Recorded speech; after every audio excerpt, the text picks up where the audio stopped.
Hi అండి, అందరికీ నమస్కారం. Welcome to my channel Sowji thoughts. ఈరోజు కార్తీక పురాణం 25వ అధ్యాయం. దూర్వాసుడు అంబరీషుని శపించుట. అంబరీష, పూర్వజన్మలో కించిత్ పాప విశేషం వలన నీకు అనర్థం వచ్చినది. నీ బుద్ధిచే దీర్ఘంగా ఆలోచించి నీకెటుల అనుకూలించునో అటులనే చేయము. ఇక మాకు సెలవిప్పించు అని పండితులు పలికిరి. అంతా అంబరీషుడు, ఓ పండితోత్తములారా, నా నిశ్చిత అభిప్రాయంను ఆలకించి వెడలుడు. ద్వాదశి నిష్టను వేడచుట కన్నా విప్రశాపము అధికమైనది కాదు. జలపానము చేయుట వలన బ్రాహ్మణుణ్ణి అవమానపరుచుట కాదు, ద్వాదశిని విడచుటయూ కాదు. అప్పుడు దూర్వాసుడు నన్నేల నిందించును, నిందింపడు.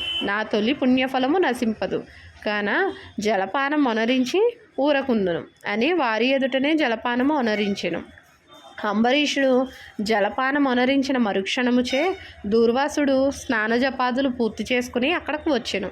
వచ్చిన వెంటనే ఆ ముని మహారౌద్రాకారుడై కండ్ల వెంట నిప్పులు గ్రక్కుచు, ఓరి మదాంద, నన్ను భోజనానికి రమ్మని నేను రాకనే నీవేళ భుజించితివి? ఎంత దుర్మార్గము, ఎంత నిర్లక్ష్యము, ఎంతటి ధర్మ పరిత్యాగివి! అతిథికి అన్నం పెట్టదని ఆశ చూపి పెట్టకుండా తాను తినినవాడు మలభక్షకుడగును. అట్టి అధముడు మరుజన్మలో పురుగై పుట్టును. నీవు భోజనమునకు బదులు జలపానము చేసితివి, అది భోజనముతో సమానమైనదే. నీవు అతిథిని విడిచి భుజించినావు కాన నీవు నమ్మక ద్రోహి వగుదవే గాని హరిభక్తుడవులు ఎట్లా కాగలవు? శ్రీహరి బ్రాహ్మణ వనమును సహింపడు. శ్రీహరి బ్రాహ్మణ అవమానమును సహింపడు. ఎమ్మె అవమానించుట ఎనినా శ్రీహరిన అవమానించుటయే. నీ వంటి హరినిందాపరుడు మరి ఒకడు లేడు. నీవు మహాభక్తుడని అతి గర్వము కలవాడవై ఉన్నావు. ఆ గర్వముతోనే నీవు నన్ను భోజనంనకు ఆహ్వానించి అవమానపరిచి నిర్లక్ష్యంగా జలపానం మొనరించితివి. అంబరీష, నీవెట్లు పవిత్ర రాజు కుటుంబంలో పుట్టినావురా? నీ వంశం కళంకం కాలేదా అని కోపంతో నోటికి వచ్చినట్లు తిట్టెను. అంబరీషుడు మునికోపమునకు గడగడ వణుకుచు, ముకుళిత హస్తములతో, మహానుభావ, నేను ధర్మహీనుడను. నా యజ్ఞానముచే నేను ఈ కార్యం చేసితిని. నన్ను రక్షింపుడు. బ్రాహ్మణులకు శాంతియే ప్రధానం. మీరు తపోధనులు, దయాదాక్షిణ్యములు గలవారు కాన నన్ను కాపాడునని అతని పాదములపై పడేను. దయాశూన్యుడైన దూర్వాసుడు అంబరీషుని తలను తన ఎడమకాలితో తన్ని దోషికి శాపమేయకుండా ఉండరాదు. నీవు మొదటి జన్మలో చాపగాను, రెండో జన్మలో తాబేలుగాను, మూడో జన్మలో పందిగాను, నాలుగో జన్మలో సింహంగాను, ఐదవ జన్మలో వామనుడుగాను, ఆరో జన్మలో క్రూరుడవగు బ్రాహ్మణుడుగాను, ఏడవ జన్మలో మూఢుడవైన రాజుగాను, ఎనిమిదవ జన్మలో రాజ్యం గాని సింహాసనం గాని లేనట్టి రాజుగాను, తొమ్మిదవ జన్మలో పాషాండ మతస్థునిగాను, 10వ జన్మలో పాపబుద్ధిగల దయలేని బ్రాహ్మణుడుగాను పుట్టెదవుగాక అని వెనుక ముందు ఆలోచించక శపించెను.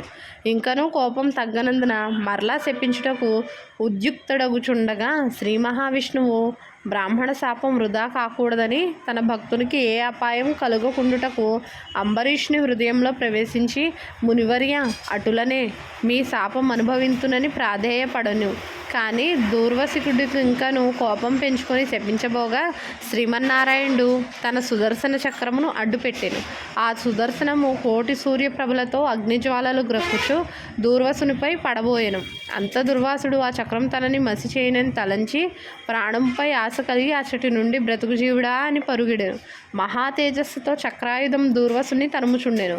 దూర్వాసుడు తనను కాపాడమని భూలోకమున ఉన్న మహామునులను దేవలోకమున కరిగి దేవేంద్రుని, బ్రహ్మలోకానికి వెళ్ళి బ్రహ్మదేవుని, కైలాసమునకు వెళ్ళి పరమేశ్వరుని ఎంత ప్రార్థించినను వారు సైతం చక్రాయుధం బారి నుండి దూర్వాసుని కాపాడలేకపోయి. ఇట్లు స్కాంద పురాణాంతర్గత వశిష్ఠ ప్రోక్త కార్తీక మహాత్మ్యమందలి పంచవింశోధ్యాయము 25వ రోజు పారాయణం సమాప్తం. ధన్యవాదములు. వీడియో కనుక నచ్చితే లైక్ చేయండి, షేర్ చేయండి, కామెంట్ చేయండి. కొత్తగా చూస్తున్న వాళ్ళు అయితే ప్లీజ్ సబ్స్క్రైబ్ చేసుకోండి.